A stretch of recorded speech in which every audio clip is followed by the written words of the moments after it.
معاكم من قلب الحدث على قناة أهلي بلس. النهاردة الأهلي بيختتم استعداداته قبل المواجهة المنتظرة قدام غزل المحلة، الجولة الرابعة من الدوري المصري. المارد الأحمر تحت قيادة خوسيه ريبيرو بيحط اللمسات الأخيرة قبل ما يعلن القايمة اللي هتدخل معسكر مغلق في المنصورة. الأهلي داخل اللقاء وعينه على الحفاظ على لقب الدوري اللي حسمه الموسم اللي فات بعد منافسة شرسة مع بيراميدز. بداية الأهلي في النسخة دي كانت مثيرة، تعادل مع مودرن سبورت 2-2، بعدها فوز كبير على فاركو 4-1، والجولة الثالثة ما لعبهاش بسبب نظام الدوري الجديد اللي بيضم 21 فريق. في المقابل غزل المحلة لسه بيدور على أول فوز ليه بعد 3 تعادلات سلبية قدام البنك الأهلي وسموحة والجونة.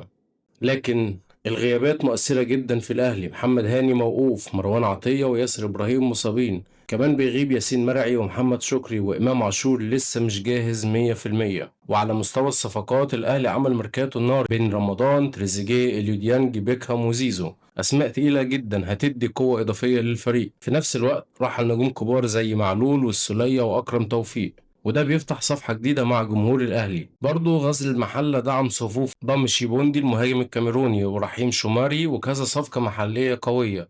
يعني هنشوف مواجهة فيها ندية وإثارة. ما تنسوش الدوري السنة دي استثنائي، 21 فريق، منافسة أطول وأصعب، والأهلي عنده مواجهات نارية جاية، أبرزها بيراميدز الجولة الخامسة والزمالك في الجولة التاسعة. المباراة هتتذاع حصريا على أون تايم سبورت مع استوديو تحليلي ضم نجوم كبار.